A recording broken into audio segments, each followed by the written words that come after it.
para ulama membagi manfaat itu ada dua macam. Ya. Yang pertama disebut oleh para ulama al-manafi al-maddiyah. Manfaat yang bersifat materi. Orang mendapatkan manfaat dari pinjaman itu bersifat materi. Ini disebut maddiyah. Yang kedua al-manafi al-ma'nawiyah. Manfaat yang sifatnya bukan materi. Ya, yang sifatnya adalah abstrak, tidak kelihatan. Ya.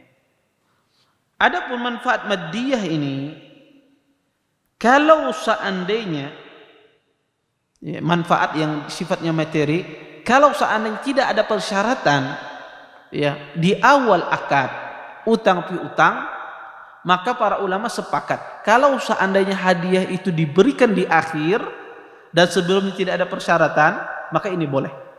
Sebagaimana hadis tadi, Nabi SAW ya ketika berhutang onta muda dibayar onta yang agak tua, maka ini boleh. Kalau tidak ada persyaratan di awal akad, kemudian tidak ada dari hati yang meminjam ataupun yang menerima pinjaman, kalau berhutang nanti saya bayar lebih, tidak ada dari awal ya. Maka ini diperbolehkan. Yang kedua, manfaat yang sifatnya materi ketika diberikan sebelum pelunasan akad, sebelum pelunasan utang. Misalnya antum berhutang pada si fulan 1 juta, akan dilunasi dalam tempo 1 tahun. Taib. Di pertengahan tahun antum memberikan hadiah, waktu belum pelunasan. Pertengahan tahun antum kasih hadiah orang hutang ini, antum kasih wadai kelemben, bingka misalnya. Tujuannya apa? Ya bisa jadi mudah-mudahan hatinya tersentuh, siapa tahu utangnya dilunaskan. Ya. Maka dia kasih wadai orang tersebut. Taib. Apa hukumnya semacam ini?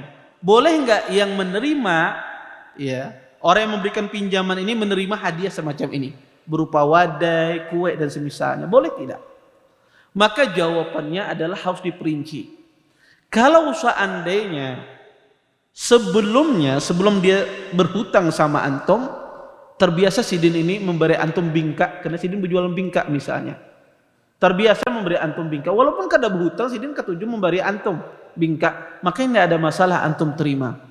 Karena ini kebiasaan yang sudah berlaku sama beliau. Ya, artinya kalau antum kada berhutang, sidin kayak tujuh pasti memberi.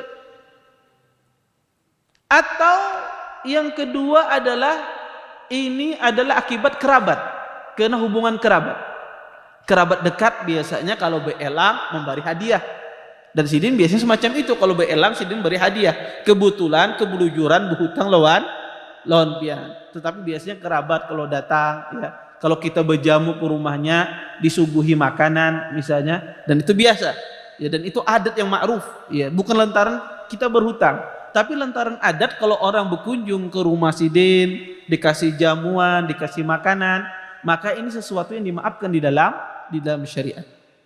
Ya, karena ini kebiasaan yang berlaku di masyarakat, maka ini tidak mengapa. Contoh misalnya ulun memberikan pinjaman lawan pian. Pian ini adalah keluarga ulun, dan biasanya kalau Idul Fitri, Idul Adha kita beelang ke rumah, atau biasanya kita ada jadwal sebulan sekali beelang ke rumah sidin ini. Tiba-tiba pian beelang ke sana, disuguhi sidin makanan, wadai dan semisalnya. Boleh tidak memakan? Boleh. Ya, ini karena sesuatu yang ma'ruf secara adat. Kemudian yang ketiga, kondisi ketiga adalah keluar dari dua hal ini. Bukan karena kebiasaan, dan ini juga bukan karena secara ma'ruf, secara adat. Boleh tidak kita menerima hadiah dari orang yang meminjam dari kita sebelum utangnya dilunasi? Maka jawabannya tidak boleh. Maka kalau ada orang berhutang sama antum, walaupun tidak ada persyaratan di awal, maka ya antum dikasih hadiah sama dia di tengah-tengah akad, maka tidak boleh antum terima. Ya, itu tidak boleh terima. Kenapa? Karena ini membawa kepada riba. Maka ini tidak boleh. Ya. Kemudian yang kedua adalah al-manafi' ma'nawiyah. manfaat yang sifatnya abstrak ya, tidak nampak. Ya, seperti apa contohnya? Manfaat yang tidak nampak ini contohnya adalah seperti orang yang berhutang sama antum ini memuji-muji antum. Ya, antum ngasih uang sama Sidin, ngasih pinjaman 50 juta, Sidin bekesa kemana-mana, Masya Allah, Ustadz Haikal ini baiknya luar biasa. Ya, kalau Sidin misalnya, kalau aku bisa anak perempuan aku kawinakan misalnya, misal. Ya. Ini apa? Dipuji-puji karena saking baiknya. Ya. Saya dapat manfaat tidak? Dapat manfaat. Nama saya apa? Naik. Ya. Dapat manfaat, tapi itu manfaat maknawiyah.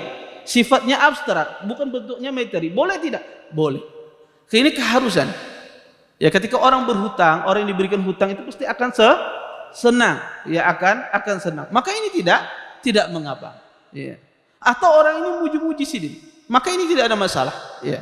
Ini sifatnya maknawiyah. Karena ini kelaziman dari orang memberikan hutang, kelaziman orang yang menerima hutang itu apa? Dia akan bersyukur, berterima kasih, ya.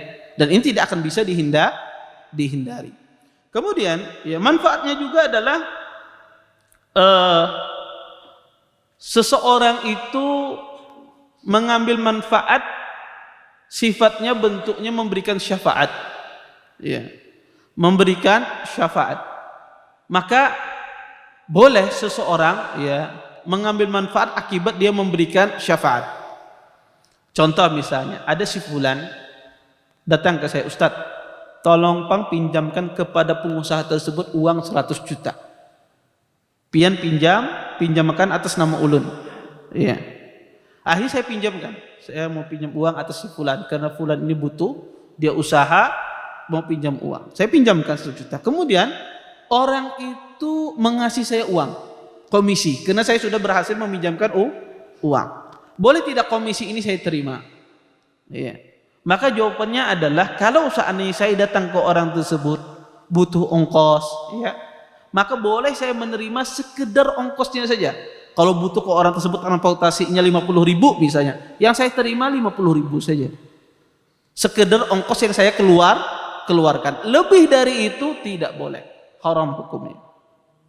Ya, lebih dari itu tidak boleh. Ya, karena kata Nabi sallam, ya, bahwasanya ya, man syafa'a li akhihi bi syafa'atin fa uhdiya lahu hadiyah faqabilaha faqad ata baban 'aziman min abwabir riba. Kata Nabi sallam, barang siapa memberikan syafaat kepada saudaranya, kemudian diberikan hadiah kepada orang tersebut, kemudian dia terima, kata Nabi sallam, sungguhnya dia telah mendatangi bab pintu dari pintu-pintu riba. Maka memberikan syafaat itu boleh dia mengambil manfaat sebatas biaya yang dia keluarkan, pergi ke sini, pergi ke sana.